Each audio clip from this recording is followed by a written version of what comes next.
Welcome back to a Celtic State of Mind. I'm Paul John Dykes, and I'm going to come to you first, Jerry Taylor. We have the Shamrock Shadow in our midst, but we're going to have to come up with a new nickname because James French is there in all his Technicolor glory. Welcome to the show, guys. Loads to discuss. We've got the game back this weekend, Celtic versus Motherwell, and as Scottish football often does, it serves us up a tremendous tagline. As an independent, in inverted commas, review has shown that every single VAR decision against Celtic is 100% accurate. Jerry Taylor, you couldn't write it. Well, that's it. They've said it. It's true. We move on, eh? Absolute joke. See, if I had the time, I'd go through them all individually, genuinely. But I feel like we're repeating ourselves over and over again, and it's that whole thing that hangs over you, the paranoia. It's genuinely not. It's there for all to see. I'm getting sick of it. Just like you were saying just before it, I usually battle you on the fact that we just need out of Scottish football, but I'm starting to see it myself now, because I like the romance of going to all the other grounds and stuff. But if that's what it takes, it's you'd sent me just before we'd come on as well, so I've not looked too much into it. But from what I'm hearing, it's the usual stuff that's spouting. Well, the thing is, Jerry, right? As a Celtic fan growing up, going to the games in supporters clubs from all over Fife. Big shout out to people like Ding, who used to run the Oakley bus, and Jokie Munyon down in the Blair Hall bus. Used to come from the villages, and you would have discussions. And you're a wee guy listening to the older generation who knew their stuff, knew their history. And I was a sponge listening to this. And then you would read fanzines. I was into fanzines at a very, very young age.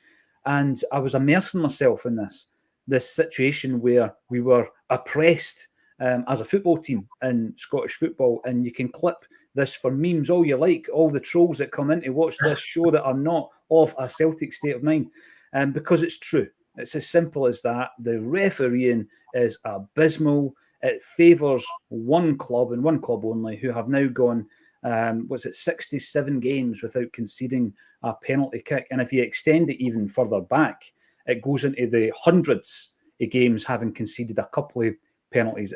The whole thing's shambolic in my view. And if Celtic are a forward-thinking club and company, and they want to fulfil and maximise the potential of this global brand that has been built up over almost 140 years, then we can't do it where we are. We can't do it where the game's rigged. People snigger at that. How can the game be rigged? We win in spite of all this. This is the situation that we're in. We've sometimes got a quarter of the teams in the top division in Scotland playing on substandard plastic pitches.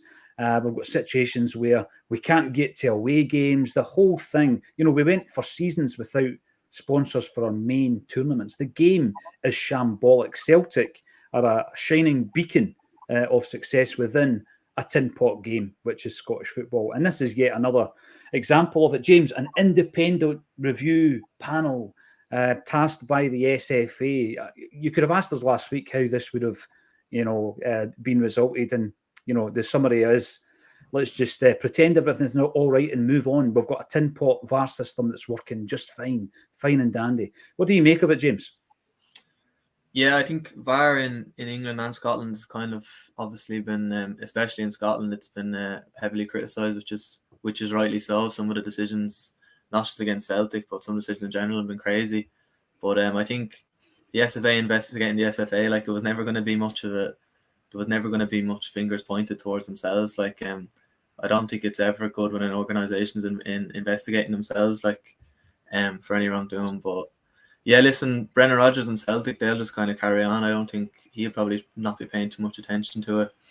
I don't think, obviously, we've had decisions against us this season, but listen, we shouldn't really be looking for excuses in domestically, especially with referees and stuff. I think we obviously just, with obviously our resources and stuff, we should be kind of winning these games without the help of VAR, without the help of refereeing. But even with that, like, it is baffling some of the decisions this season, and I don't think it's going to change unless, I don't know, it's kind of, even without VAR, I think these probably be even more decisions, bad refereeing decisions. It's kind of just a systemic problem in Scottish football with referees, and it's the same here in Ireland. It's referees get a bit kind of a bad rep, but yeah, especially in Scotland, I think the standard refereeing is really, really poor.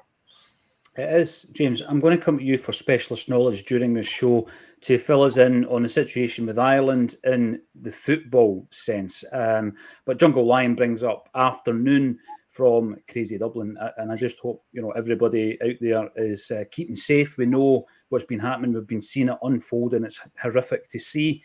Thoughts and prayers with those injured at the school as well. So horrible scenes to see, and that's a priority over everything else. Football comes a distant second when things like that are happening. Hopefully everybody out there is okay. When we talk about the SFA, the standard of refereeing, I always use it as an opportunity to implore anyone out there who's into Celtic literature to go out and seek out a book called Celtic's Paranoia, All in the Mind, by, in my opinion, the best Celtic author of all time, Tom Campbell.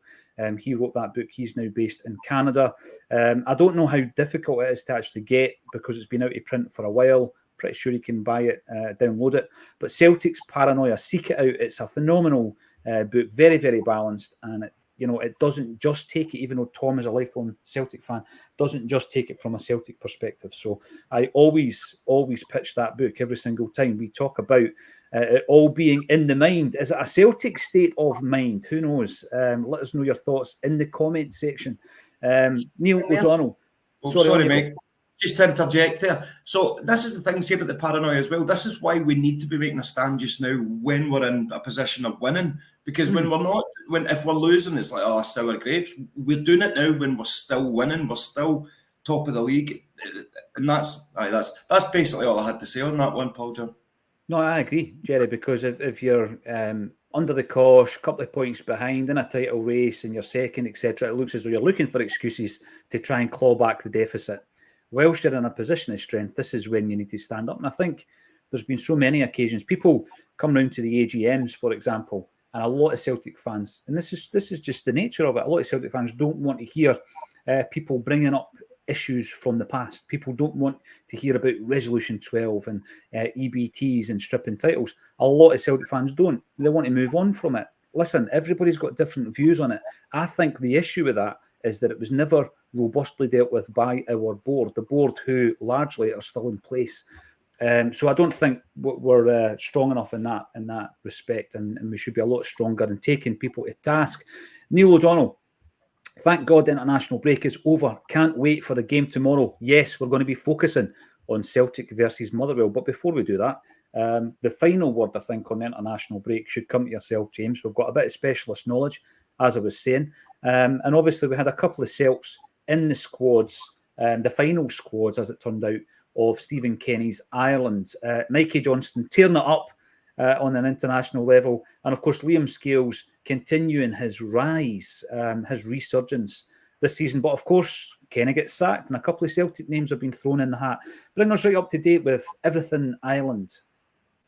Yeah, I think kind of the Ireland national team is probably at the opposite end of the spectrum to the Scotland one at the moment. Obviously, yourselves after qualifying for the Euros, and we're kind of just stagnating at the moment. I'd say we have a lot of young talent coming up, under 21s, etc., and it's kind of just not happening at the moment. Kenny's obviously gone. Neil Lennon being linked to the job, which I wouldn't be in favour of. But yeah, it's kind of, it's unsure who they're going to go for next. Lee Carsley's probably the main guy a lot of people want. Manager English under 21s at the moment. Won the Euros with them in the summer. He's kind of the main, the bookies' favourite and a lot of people's favourite as well. But yeah, over the last international break, obviously the couple of Celtic guys there, Liam Scales, Mikey Johnson, and Scales starting in the Netherlands against them. So that's another one kind of ticked off his bucket list. Like he's played in a lot of big stadiums and a lot of big games this season. And that's going to be really good for him in the future. But wherever he goes next, even after Celtic, or if he stays here for the next couple of years, like this year has been absolutely brilliant for his development in terms of the games he's played in and the stadiums he's played in. Mikey Johnson, then he started in the friendly against New Zealand, and he was our brightest spark. Like he's obviously a divisive subject among Celtic fans, which I have my doubts about Mikey myself, but in an Ireland shirt, like he's been an absolute breath of fresh air. Like I seen a stat the other day that he's the second most completed dribbles in the whole qualifying campaign out of everyone, which is, I think Lukaku's the only one with more, which is just kind of crazy. Like But considering he can't really get a look in at Celtic, but it's kind of that just the same old thing with Mikey. His end product at times in the final third kind of lets him down. But yeah, if he kind of played with that freedom as he plays with Ireland for Celtic, I think he could really add something to the game, even coming off the bench. But he seems to really just kind of play really freely when he plays for Ireland. I don't know what it is. I think he probably feels a lot of pressure playing for Celtic with the fans and stuff, and I think that doesn't really help him. But yeah, he's probably at a bit of a crossroad himself in his career, and it'll be interesting to see in January whether he's loaned out or he's given a chance in the team, which I kind of would doubt would happen. Yeah, you're right. It's one of these ones where he's got all the tricks, right? He's got it all up his sleeve, and he's displayed that whilst playing on an international stage, Jerry. And people can look at opponents and all this kind of stuff. He's playing games and he's playing well. I make the point about Mikey Johnson every time he comes up, and the reason he's coming up is because he's performed well, so we're giving him plaudits for that. But I always make the point, he's now 24, Jerry, and bizarrely enough, the way that his debut worked, this is going to be, in fact, this is the 8th campaign that he's been a Celtic first-team player, right? So that is bizarre in itself. 8th. Wow. This is his 8th campaign, and I know that one of them last season, of course, was spent elsewhere. He was on loan, and he played more games last season in one campaign than he ever has done for Celtic, right? And I think that speaks volumes as well, because it shows that he's never really established himself under any of the numerous managers now that he's played under. But if you're looking at 8 campaigns, and I know that the campaign's got a while to run, he's only made 81 appearances, not all of which were starts. And you know, that kind of level, that is a stark statistic. You know, I make the point of bringing in a goalkeeper, which is slightly different, in Scott Bain, who has made 75 appearances for Celtic or something, you know, and it's like these guys have been at the club for years and they're averaging like 9 or 10 games a season. And on that point, had he looked as though Brendan Rodgers was favouring him, then I guess I would be looking at January thinking, right, you know what, maybe there's still an opportunity. But he's been used one time this season by Brendan as a substitute against Easter Road. And after the game, Jerry, it's not as though Brendan was singing his praises. There was a wee bit of criticism in there, a wee bit of feedback in there after the game. So, you know, I know we have been over this road before. I think Jamesy's one of the boys, not Jamesy, I think Mikey is one of the boys. Jamesy's fine. He's doing just fine. We can see him and everything up there. I think Mikey is one of the guys that we need to move on in January. And it needs to be not just for the betterment of our squad, Jerry, so you can get somebody else in the jersey who's contributing, but for the boys. 24-year-old. He's shown he can play. He needs to go and play. Aye, I totally agree. So I've got a long history with Mikey Johnson. I don't know if anyone's aware of that. Is this another situation where you've saved his bacon and he's due you a fish supper? Well, virtually I did. So I was the Ayr United manager on Football Manager for about 8 years, right? Right. So I was doing really well. And I scouted Mikey Johnson. I was playing this years back, and I scouted him from the Celtic under-19s for Ayr United, and he got Player of the Year. I loaned him Player of the Year, and I was like, that's what got me on to knowing about this guy. And then all of a sudden he starts coming into the first team. So I was telling all my mates, doing that usual. I was like, watch this boy, man. He is a great player, because he was scouted really, really highly in the Football Manager game. So I've had a keen interest from the start. However, for a couple of reasons, he's got to move on in January. For your mental health, mate, because I don't want you to do another pre-season where you're having to talk about Mikey Johnson again, whether he's going to stay, whether he's going to go. This is it. We've tracked his entire career, I think, here at Celtic State of Mind, you know? You can video diary, just clips of all the episodes talking about him. But when it comes to Brendan, you never know. Like, right now, I'm 99.9% sure he's going to go, especially going by the sound bites when Brendan was saying this week that he's going to get a lot of players out, and he's only going to bring in quality. And I think we're going to see a real kind of chop up job in January. And I think he's going to be quite ruthless, whether it's a loan, whether it's just sell them for what we can get. He needs them out, and he needs to get strength in. And I'm excited by that. And I can't see where Mikey Johnson fits into that at all, barring the board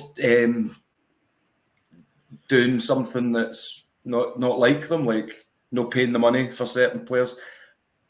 I just don't see it. I don't see a future for him. I'm happy that he's doing so well with Ireland, because for 2 reasons, he's going to get himself a better move than what he would have done just by sitting on the bench for his club and his country.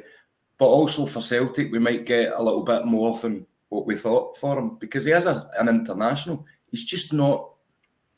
I just think he's got heedless chicken vibes at times. I really want him to do well, but like you were saying, James, mate, it's as if he plays better for Ireland because there's less pressure. Does he feel more pressure, or is it a case of, and this is not a slight on Ireland, I think there's some amazing players in the team, but the quality Celtic has got in the team, does he stand out more when he's playing with Ireland than he would when he was the surrounding players of Celtic? And I know that's going to get me criticism, and I'm not downplaying Ireland at all. But yeah, like I say, I can't see him fitting in. I would love it to happen, because then I would have been able to tell everyone that I'd scouted him years ago for Ayr United, and I saw it before any of the rest of you. You saw it first. You saw it first. What... The thing with Football Manager, if there are any fans of the game out there, I've never ever been into it, Jerry, and I'll tell you why. It's actually a decision that I made. I'm old school, right? I used to play Championship Manager when the players' names weren't even genuine, right? They were made up. Right, they were made up names, random names. Exactly. That's how long I've been into it. But I know at this day and age, I don't have half a day to lose. Where you start a game and you think to yourself, I'll just play it for half an hour, and then 3 days later you're still playing it. I can't do it. I don't have enough time to do it. I've got a bulletin every single day. That is why I don't go near it, because it's addictive, Jerry. Some guys will get to the final of a cup and they'll wear the suit and everything. Oh, you seen that, James? They wear a suit. There was a documentary about a guy that lost like 5 relationships, 5 marriages. It's like, surely with the 5th wife would have went, this guy's got a problem. So I love the game, but I don't have time for it. But anyway, never mind your managerial skills online. I saw your video of your free kick today, didn't I? Oh, that was majestic, mate. That was delicious. It was, but Jerry, I don't like talking about it. I don't like bringing it up. But what I'm going to do, because again, old school, that was an original pair of Adidas Predators that were obviously responsible for said free kick. And I wish I had thought about this earlier. I probably couldn't have found them. I have found them since. I'm going to get John Collins to sign them, because if you're thinking Predators in the world of Celtic, you think John Collins. He was the man that scored more goals wearing a pair of Predator football boots than anybody else in a Celtic jersey. Really looking at John Collins, because I don't think I spoke about it since the event, but I want to say this on record. Do you know he's one of the funniest, nicest guys I've ever met, and I was so shocked because his persona on camera was not like that, but he had me in tears. He was doing impressions and everything. He was such a nice guy. He was up the stairs dancing. Aye. I guess it's a lesson to be learned, Jerry, because you build a perception of an individual based on what? Based on them actually conducting themselves in a professional environment. So you're listening to pre-match press conferences, post-match interviews, all this kind of stuff. They're playing a part. They are, to all extents and purposes, playing a part when they're on screen. Then you meet them and you think, wait a minute. Right. I always thought he was probably really highly strung on that. Good laugh, as you say, doing the impressions, winding up Cadete and laughing at the fact that he was wearing a bum bag. Singing and dancing up the stairs. Good guy. John Collins is a good guy. The Scottish press posh-spiced John Collins. That's what they did. Mm-hmm. They made him look like he was like, I loved him. And by the way, just seeing how we've digressed here on the John Collins subject, Collins was, for me, he was before his time.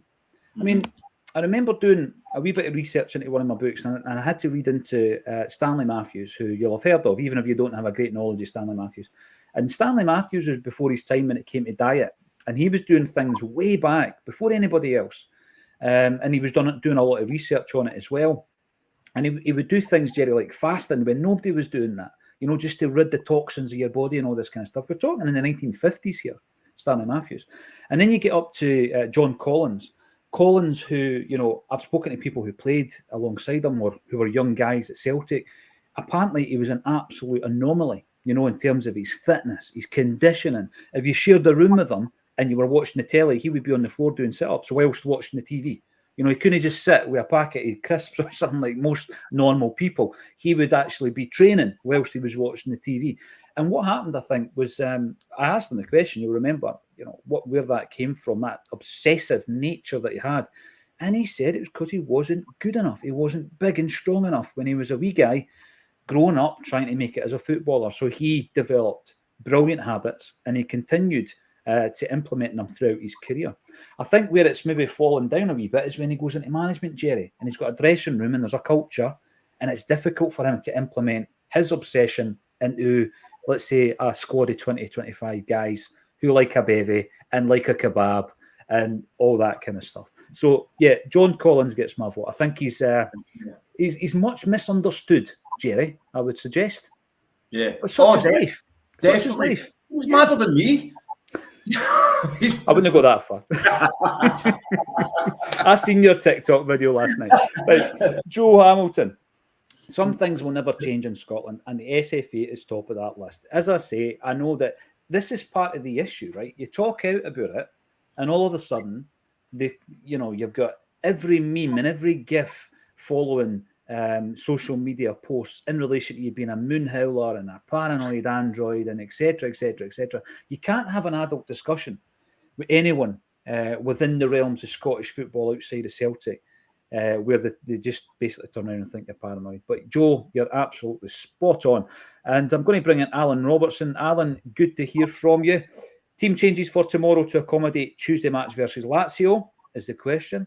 Or do we prioritise the league and put all our eggs in the league for the moment? It's a decent question to ponder, James, because I think by his very nature, Brendan Rodgers wants to maybe make up for the bad result against Atletico Madrid. Absolutely, no doubt. You want to go certainly away from home as well against Lazio, with your strongest side. But he knows the importance of the lead that we've got, going into the new year. So I don't think it's, putting one to the side and prioritising Tuesday night. I think it's far more on both occasions playing your best team. I mean, we've got a situation, and James McKenzie wrote about it on the blog, where, the chances of Celtic having European football after Christmas are slim to none. But until the light is switched off, and thankfully we've switched it back on with you, James, we will continue to try and obviously get points on the board. Because the way I look at it, James, in Europe this season, last season we won 2 points. We got 2 points in the last campaign. Anything more is progress, albeit slim pickings. So my take on it, to answer Alan's question, is we'll play a full-strength squad team tomorrow, and we'll do exactly the same during the week. Do you think he picks his team tomorrow with one eye on Tuesday night, James?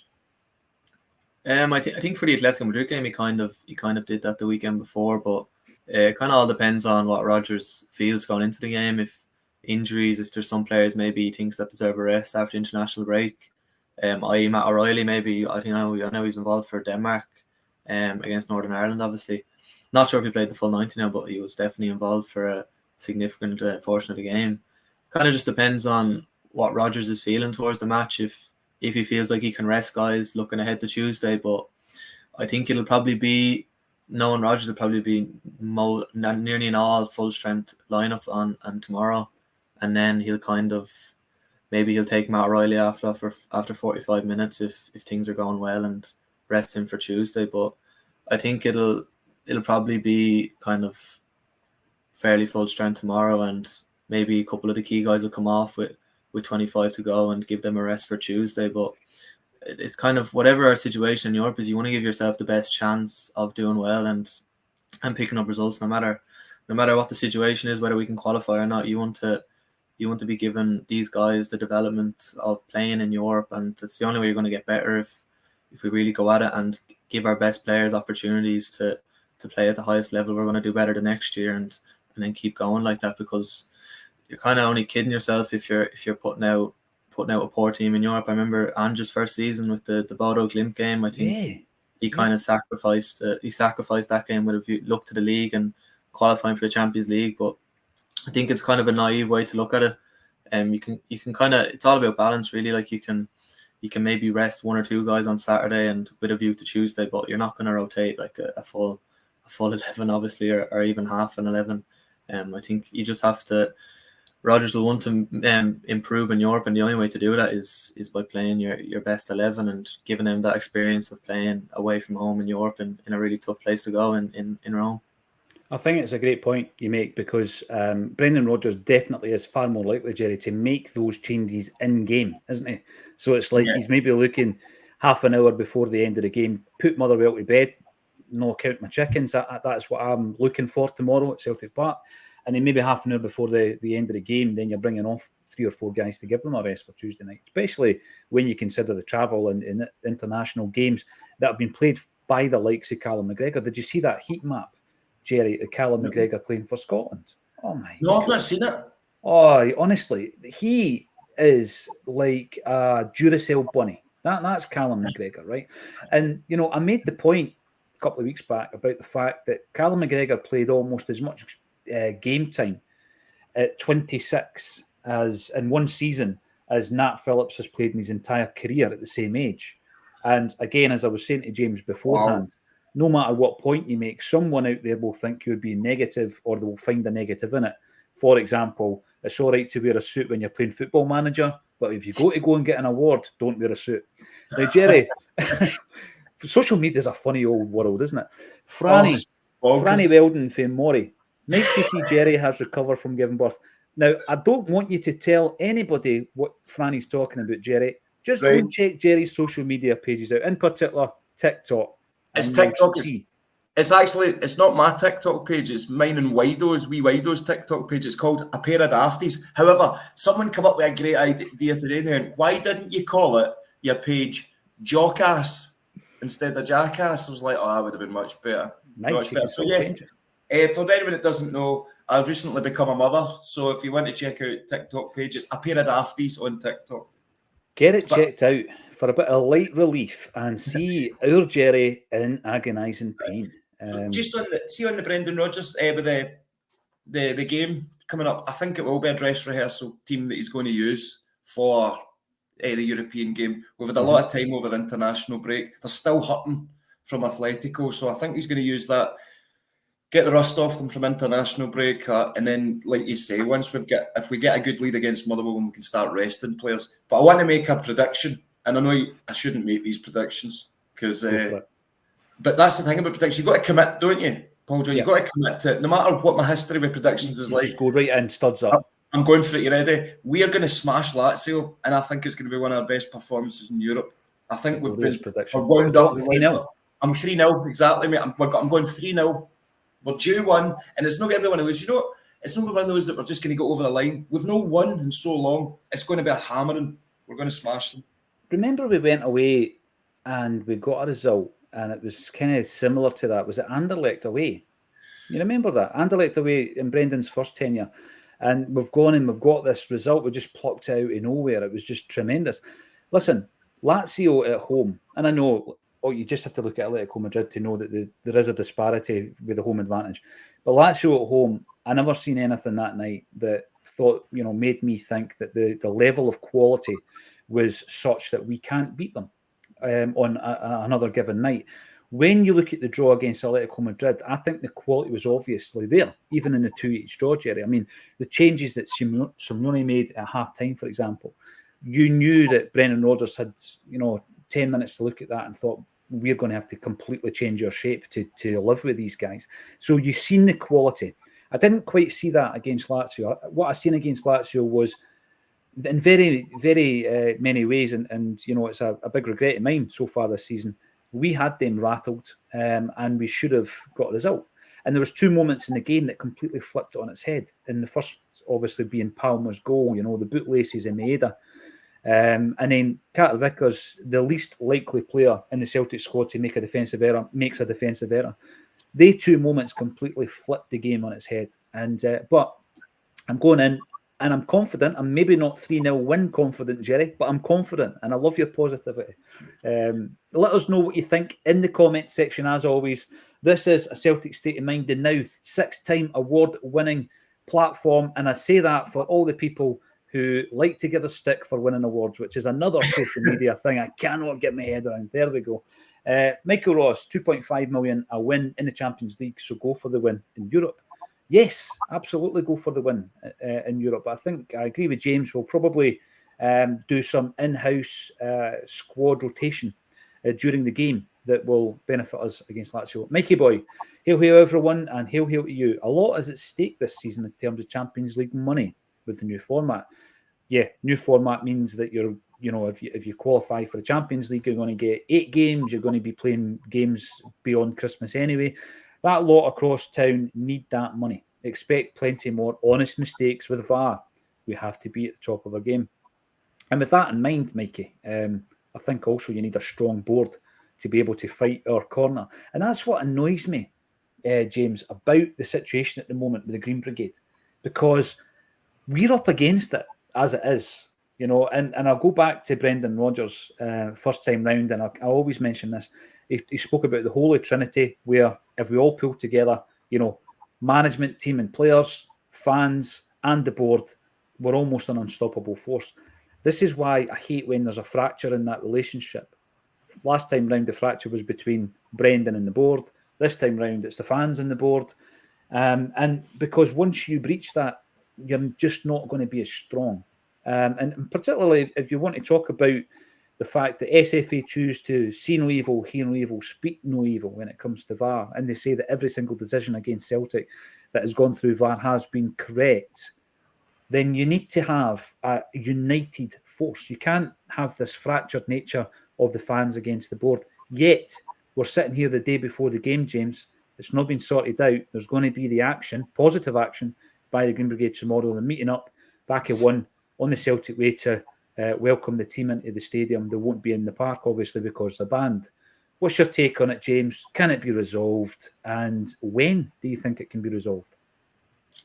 Yeah, listen, I think, like you've seen, obviously, during the lockdown season, how crucial fans are to not just the football, but the Celtic itself. Like, it's very much a family club, and without that kind of element of the Green Brigade in your corner, backing you all the way, it definitely makes games harder. And obviously for the kind of home games where you're facing teams in the Scottish League, obviously you're expecting to win, and maybe it doesn't have as big an effect. But say for the European nights, when I think we've Feyenoord at home, last game of the Champions League, if it's not resolved by then, like, we're at a serious disadvantage to winning that game and getting a result. Like, we're at disadvantage in itself in Europe in terms of obviously the gap in quality and the gap in kind of finances as well. And you don't have if you don't have the Green Brigade backing you in the corner, you don't have them providing the atmosphere. It makes it easier for teams to come to Celtic Park and be comfortable and play their game, which you never want that to happen in Europe, considering the quality of teams that are in the Champions League. Like, and it's definitely something that needs to be resolved as soon as possible. I think a lot of fans probably have even before this whole thing with the Green Brigade, probably had a bit of an indifferent relationship with the Green Brigade. Some people have their views on them, whatever, which is fair enough. But I don't think anyone can sit there and say that they shouldn't be allowed in Celtic Park or anything like that. I think it's just kind of wrong, to be honest. They paid to go to the games, and they should be let into the stadium. And hopefully they can resolve it as soon as possible, because it's just making it a challenge for the players and stuff. You're playing in a stadium every week that's backing you all the way, and it's providing a brilliant atmosphere to play your football in, and then all of a sudden that's gone. It's bound to have had some sort of effect on the players when they're playing. Like, it would, because it's just, you're so used to having the fans behind you, and you don't have that atmosphere anymore. It would affect how well you're going to play and stuff. But yeah, I think it's best for everyone if they just resolve it as soon as possible. I'm not really sure the time frame, but you'd want to have it resolved before the final game at home anyway, because we're going to really need the fans backing us, giving us a brilliant atmosphere for that one. Totally. It's the margins, James. You're talking the final game, Rangers game at home. I do believe in energy, and there was no energy in Celtic Park. Listen, people will say it was the same for everyone. I get it. But in terms of the influence of Celtic fans to the team, I think, and other ex-players have actually pointed this out to us during the live events, it was a major factor. Did we want to believe it at the time, Jerry? No, because you just want to blame the players, blame Neil Lennon, blame the board. But then you're starting to think, right, all the circumstances, it was a perfect storm that season. Yeah, we didn't buy well enough. And also, the whole strategy just wasn't right. There was players kept who, I can understand why the club kept them, because no one was really spending money during the pandemic, and you wanted to hold on to your players, even though when we finally sold the likes of Ayer and Edouard, we lost money on their peak values the year before. I get it all. But we're keeping players that didn't want to be at the club, and then Neil Lennon calls them out, hoping that it's going to gee them up. It works in the opposite direction, and et cetera, et cetera. But the one thing we probably didn't focus on during the pandemic, strangely enough and ironically enough, was the fact that we weren't there. And that was playing possibly one of the biggest parts as well, because it's the energy, it's a positive energy, Jerry. It's knowing that you make one wrong decision or one error, or you're not putting the effort in, and you'll know all about it. And at the same time, that lift when you hear and see the displays and you hear the chants, it is very important. I'm not overplaying this. I think it's hugely important to our success. We need to get it sorted out, Jerry. It's massive. I'm a massive fan of the Green Brigade. Oh, I used the word massive twice in a row there. That was terrible, wasn't it? Yeah, overuse. Yeah, overused. So I'm a huge fan of the Green Brigade. Now, analogy time. So, Celtic's a family, right? The way I see the Green Brigade, right? This isn't going to end. Even when it ends now, it's never going to end, right? This is going to happen for years and years because the Green Brigade is like that. Do you know that mad uncle that always comes to the functions that you love? And the functions aren't the same without him. And sometimes he'll do something a bit mad, but he's a good guy, right? It took something in Glastonbury in 1974, has never quite recovered it. That uncle, right, yeah. But what Celtic need to realise is this uncle is all about the family, all right? And he might say things that they don't like, but he's still part of the family. And without him, the functions are boring. We need him back, so going to invite our uncle back, please. And it's going to happen again, like I say, because there's so much passion, everything involved with Celtic, the history, what we're all about. Nobody talks the Green Brigade. Their statements, their tifos, the messages they send out, the awareness all around the globe that they bring to Celtic. This is madness. You're taking away from the rest of the fans as well, not just the Green Brigade. Something needs to change. Good luck to them tomorrow. I am actually dying to see what they do. I'm dying to see what they do tomorrow. So good luck to everyone involved in that. But come on, Celtic. Let's get them round the table. Let's talk because we need them back. Let's sort it out. Obviously, a Celtic State of Mind goes out on all the audio platforms it has done since day one. And just to confirm, Jerry was opening a tin of Iron Brew. That's what was being opened on a Celtic State of Mind. Just to confirm, for anyone who's not watching the show.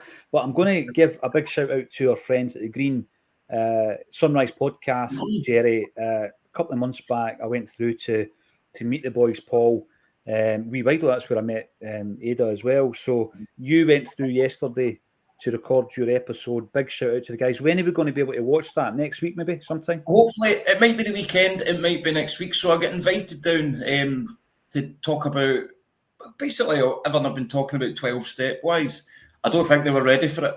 Like it got quite deep. I opened up about a lot, but it's the last time that I'm going to do it about my life. There's been a documentary kind of following me about a team of students that are making a documentary film about me. But I didn't want it to be about me, but about what alcohol and the damage it can do to someone's life, but use my journey as the vessel to get that out there. It's been I'm drained, mate. It's been a lot of soul searching and a lot of things have happened during. It's been quite cathartic. So I opened up on it and it's about mental health and stuff. So if you get a chance to watch it, the guys on it are brilliant, very sensitive about the subject. And I had wee Wido on it with me, Ada, and he was a great support. But it was good. It was good to get out. It's still a laugh as well. We have some fun, but it's probably one of the deepest dives you'll ever see me take. In the last one, because after that, everything my past going to the past, and I just want to focus on the future because that's what it's all about. Definitely, Jerry. I think that's an important part, though. An important part of your journey, isn't it? To talk about it and put it out there. No, fantastic. Well done. I'm really looking forward to it. You know, the documentary guys.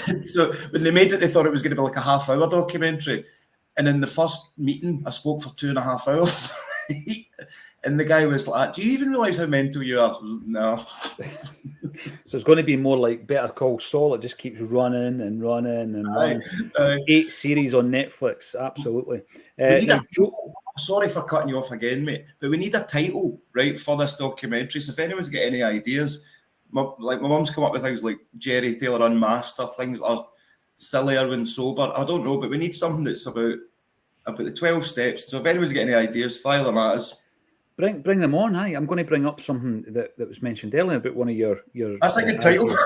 No, this actually was for a different reason. Joseph McGonigal says Groundhog Day, and I think you're referring, Joseph, to the situation that we face at the moment with the SFA. Of course, this came in quite early in the discussion, and yeah, we're operating in a league that for me we've outgrown. Listen. That isn't me being elitist. I just think that Celtic have outgrown the parameters of Scottish football.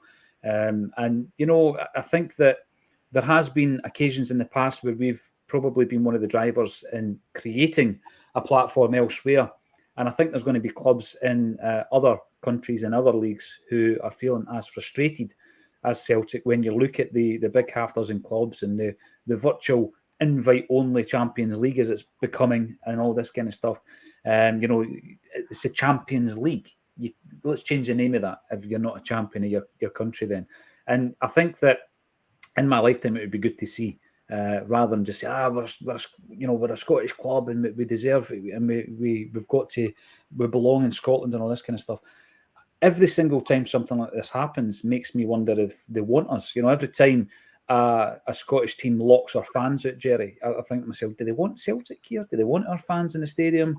And this kind of decision and this kind of outcome of this report, this independent review, just adds to it. There's been so much controversy around Scottish football refereeing in recent times, but we hear more from the high Hegians in the SFA when Kyogo's marginally offside or not against Hearts.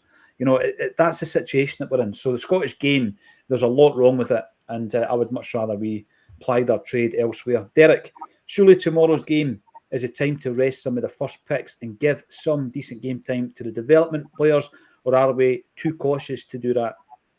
I think Brendan Rodgers has thrown in a wee curveball from time to time this season, but I don't think there's going to be development players coming in. I don't think we're going to see guys that haven't had much game time. But on that note, and using Liam Scales as an example, in the Mikey Johnson scenario that we're in, James McKenzie wrote a brilliant blog recently because we're talking about project players. And the minute you say project players, it's almost like it's a bad word when you're talking about recruitment. But the examples James was given were the ones that worked. And I think that, you could even say Liam Scales, right? Is Liam Scales or was Liam Scales a project player? Yes, he was. Because he's purchased for a nominal fee from Shamrock Rovers. You're not expecting them to walk right into the first team. You're not expecting them to start positively affecting Celtic in the Champions League. So maybe in 18 months or 2 years or 2.5 years, you expect that progress to happen. And obviously during that period, you didn't expect it to happen because he was out on loan and he didn't get a look in. But he was a project player and it's worked out for him. So James was explaining that development players not only do the work from time to time, but they need game time. And that's what it comes down to, James. Liam Scales needed that run of games to show in his preferred position to show us what he could do. And I don't think in recent times Mikey Johnson's had that, for example. Rocco Vata certainly not had that. Kobayashi probably hasn't had that and we've written him off. There's a lot of players in that squad who I would much rather see we get rid of in January. But with the caveat, they've not really had that run of games, have they? No, I listened to the podcast, I think it was early in the week or last weekend with Alan Morrison, and he was talking about obviously kind of the path to the first team at Celtic and how kind of the B team them playing in the Lowland League is flawed.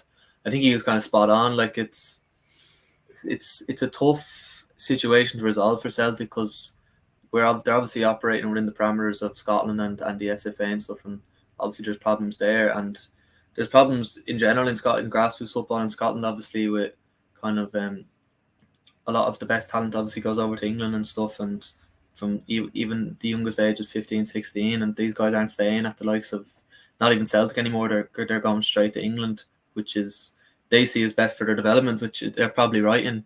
But there's definitely a gap there in terms of Celtic's kind of players that are on the fringes, like even Rocco Vata there, like probably the most talented academy prospect we've had in a number of years, and he's kind of just been frozen out. Obviously a lot of speculation around his future, but like even at the end of last season, Ange, in the post-split games, I think it was 3 or 4 games that we didn't mean anything, and Rocco Vata wasn't seen at all, or any academy players for that fact, which is just crazy. Like in terms of you're trying to bring these guys through from the academy and you're not even playing them in games that don't mean anything, which is mad. But yeah, I think there's a gap there in terms of players that are on the fringes and fringes of the first team, like your Kobayashi's, Welsh, obviously Vata as well, and they need they need loan moves. I think you've seen Boston Loyola, Fleetwood. He's doing really well in League One. I think lower leagues in England are probably the best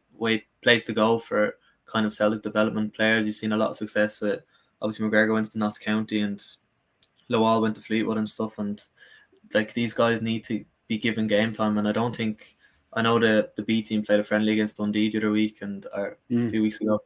I don't think that's really gonna improve their development at Celtic playing these kind of one-off games. They need to be given a chance to play on loan or given the odd chance in the first team, which isn't really happening at the moment. But there's definitely a serious gap there between the fringe players in the first team, and it's kind of a situation that needs to be resolved. Some great suggestions coming through, Jerry, that I'm going to share with you. We do have a talented, creative bunch in the comment section of the Celtic State of Mind. I've pulled two of my early favourites. Keep them coming.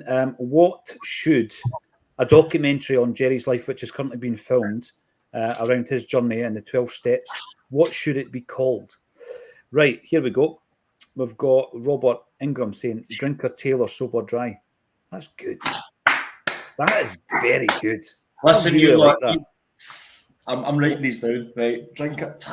That's brilliant, by the way. Phenomenal. It's phenomenal. Wow. Great movie as well. Check it out. And Alistair Park comes in, 12 Steps to Paradise. Yes, I like that. Oh, he's pulling on the old Celtic heartstrings there. Absolutely is. We've also got Robbie coming in and supporting the channel. Thank you very much, Robbie. And your point is, right, James, pronounce his name for me. Caoimhín Kelleher. Thank you. Definitely again. Caoimhín Kelleher. I would have said Caoimhín Kelleher. That's what I'd have said. One thing I hate doing is pronouncing people's names wrong. So thank you very much, James. Defo worth looking at long term in regards. Keepers January market to me means one thing: a proven striker to put the titles to bed. Robbie, I don't disagree with that, and I'll tell you my thinking. I think, and I said yesterday, where I want to strengthen in this Celtic squad at this moment in time, if it was a wish list, right? I want to improve in the goalkeeper position, left back, centre forward, and I also want to improve that position if Hatate, McGregor, or O'Reilly are out. I don't think we've got that backup that's good enough quality. And I know we've got players who can step in and home, Bernardo, Turnbull, even Iwata. But I think in terms of quality, that's where I would like to do it. But if push comes to shove in January, Robbie, I think the board are going to say to Brendan Rodgers, you're not getting a new left back until we get rid of Bernabe because it costs us £4 million. I think that's going to be the situation. And I think the scenario will be the same with the goalie, unless we get rid of Siegrist, because Bain's been given a new deal, even though the club never announced it. He was given a 3-year extension. We're not going to bring in a third goalie. I totally get it. Up top, we're very, very thin on the ground. And I think that the midfield situation is the same. Probably Turnbull will be the man that moves on, and I do rate him. But up top, I think striker is a priority, particularly, Robbie, when it comes to the Asian Cup, January through to February as well. So if you're written down the suggestions there, Jerry, two very, very good suggestions. Yeah, I'm so right. I love the 12 Steps to Paradise, but this Drinker, Tailor, Sober, Dry is going to take a lot to beat. It's going to take a lot to beat. Did you take a note of the suggestor's name? I didn't. Sorry, I was. And that's you're already claiming it. You're just claiming it. You're running with it. The idea stunned me that much. I didn't even check the name. But are you follow me on Twitter? Send me a thingy. Absolutely. I think that's a great shout. Morky Orky, Celtic's Paranoia. That's the book I was talking about earlier, All in the Mind by Tom Campbell. You can get a paperback copy for £40.68. Just as well, there is only one copy. Otherwise, I might have been tempted to buy two. The strange thing is with Amazon, and you'll find this yourself, Jerry, if one of your books ends up on there, it all comes down to availability. So I've seen and I've got screenshots of this. It's bizarre. My second book, what happened with that is the publisher went bust, which meant it only had one limited run and it's never been republished. Therefore, there's not many of them out there. And they change hands regularly for £75 and all that. But the Amazon algorithm, I guess it is, pushed the price over £1,000 for one of the books one time. Took a screenshot of it, just nuts. So yeah, Celtic Park, all that means really is there's not many books kicking about, and then it adds on. I think maybe my Quality Street Gang one goes up to £45 from time to time. But on that note, because it's Black Friday, apparently, we've got a wee deal going on at the moment in Acsom Towers, which is basically this grey room. And the deal is this. If you buy a Johan Mjällby ticket, which is for the 18th of December at Gracie's, you will get a free signed gift of your choice whilst stocks last. And it's things like signed prints of Chris Sutton or Charlie Mulgrew, Pierre Van Hooydonk, George Cadet, or one of my signed books. So, yeah, if you want to make that purchase, you can do it underneath this video. Johan Mjällby, few tickets left. But for the rest of today, if you buy a ticket, you get a free gift worth maybe 15 to 20 quid. Can I get a signed book? I've not got one of your books signed. I need to buy a ticket. No, of course you can. Stevie Kenny, that was me, Jerry. Jockass, you're welcome. So there you go. Big thank you to Stevie. You're all inspiring. I'm telling you, inspiring. Right. I want to talk. There's a couple of things coming through. Brian Mitchell comes in and mentioned the Alan Stubbs comments. If Celtic never challenged the SFA when a referee told Alan Stubbs during a Glasgow derby that he would never give Celtic a penalty in those games, they never will. Yeah, this is referring to the comments made fairly recently by Stubbsy. You know, those amongst the fans of our rivals think it was all set up because it was on the eve of a Glasgow derby and all this kind of stuff.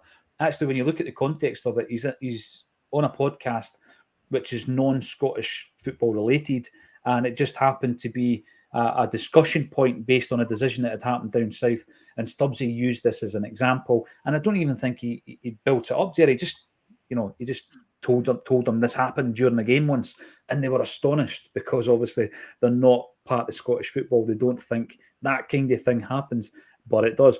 Mikey Boy just downloaded that, talking about the book as well. Tom Campbell will be delighted. I'm still in touch with Tom over in Canada.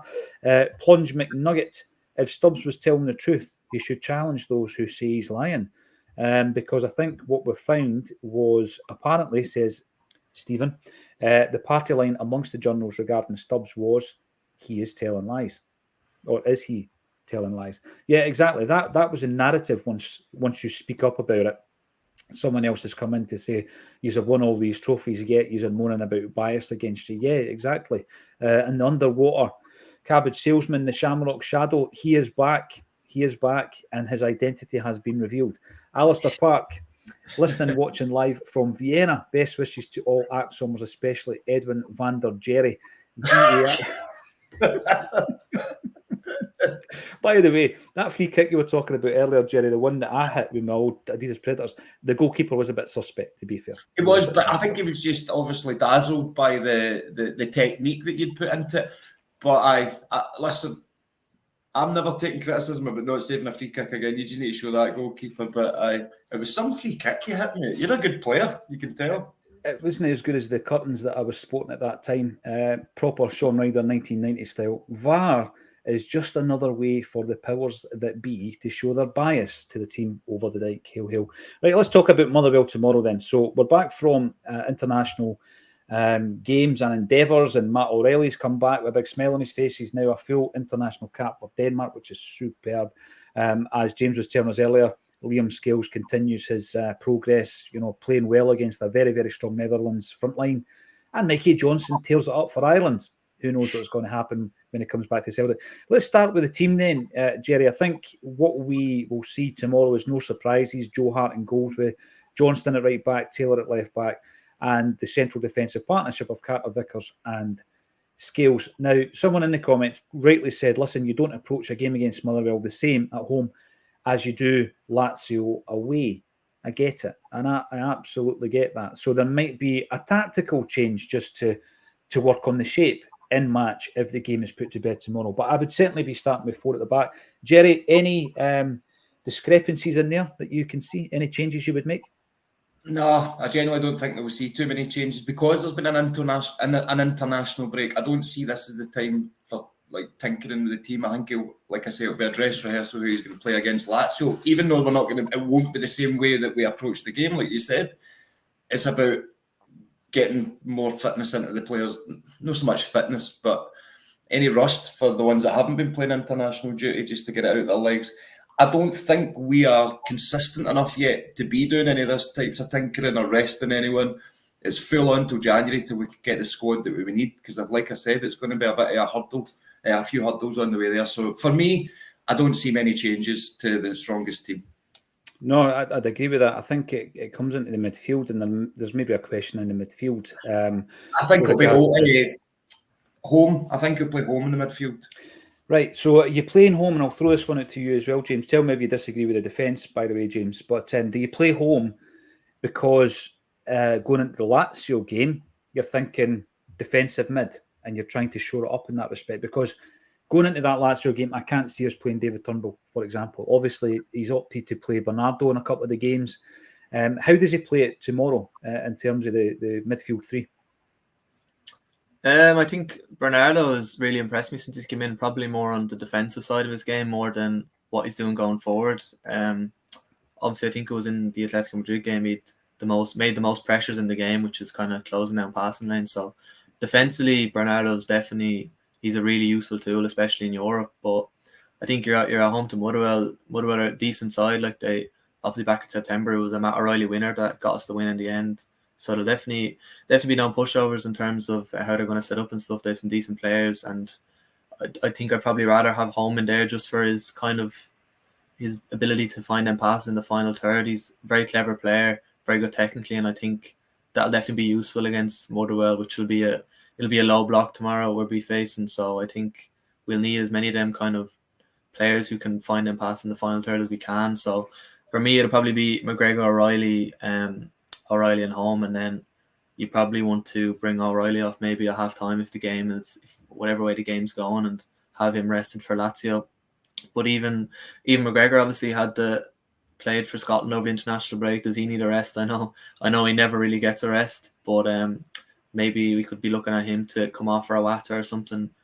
Not half time, but maybe 60-minute round, give him a rest, because he plays an insane amount of games. I know you were saying earlier that in one of the seasons he played more games than Nat Phillips had in his whole career, which is mental. And he's probably a guy that does deserve a rest, especially the Lazio games on the Tuesday, not the Wednesday. So we don't have that extra day's break. So I think I'd love to see McGregor kind of given half an hour off and let Awata play for 30 minutes, because Awata's been good in cameos, and he's definitely a useful option off the bench. But for me, it's McGregor, Home, O'Reilly. Definitely, I think that's the three I'd like to see. Yeah, and the thing with McGregor, he's probably raging when he gets taken off with 10 minutes to go. And as you say, you just try to give the guy some rest, because the amount of football he's played is incredible.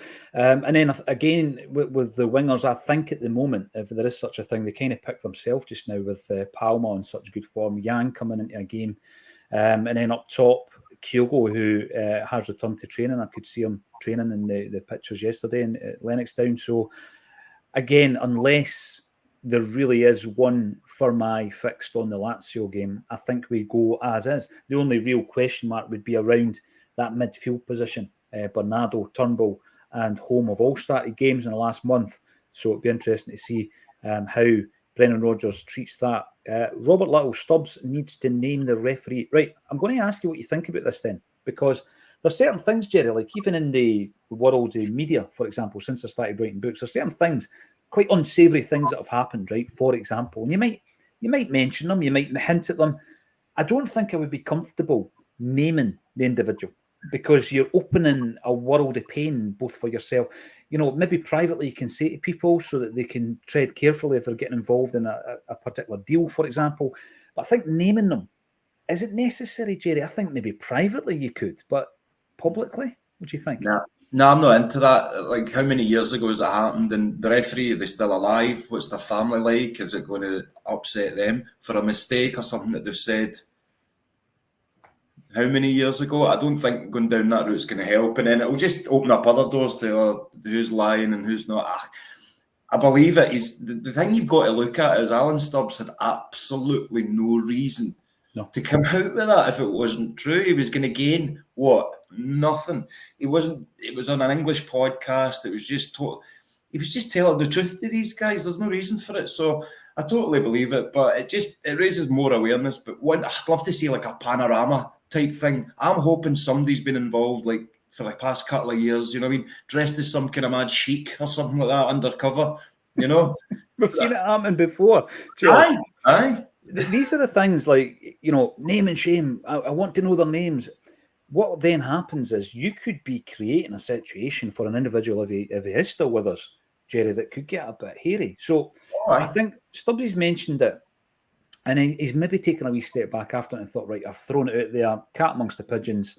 I'm really not wanting to see it through, because he's not, affiliated to a specific club as we sit here right now. He doesn't have a job, So, it's one of the ones where if he then tries to get an interview for a job and they're like, wait a minute. So he's maybe taking a step back from it.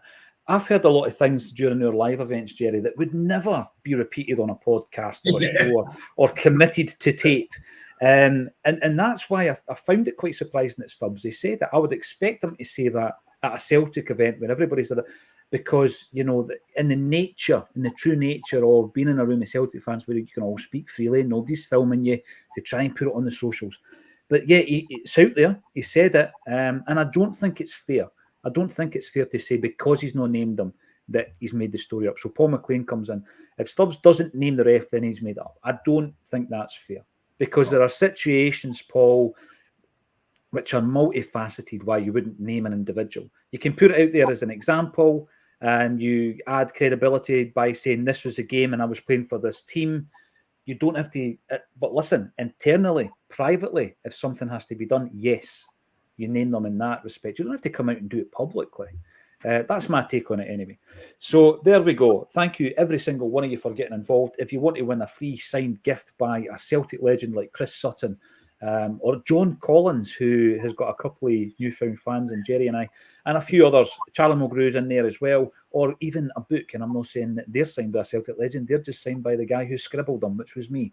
Then you can buy a ticket for Johan Mialbi. Next 25 tickets, because it's Black Friday, we'll be giving a free signed gift. Thank you, every single one of you, for getting involved. I've really enjoyed that. And thank you once again to James French and Jerry Taylor for joining me on A Celtic State of Mind.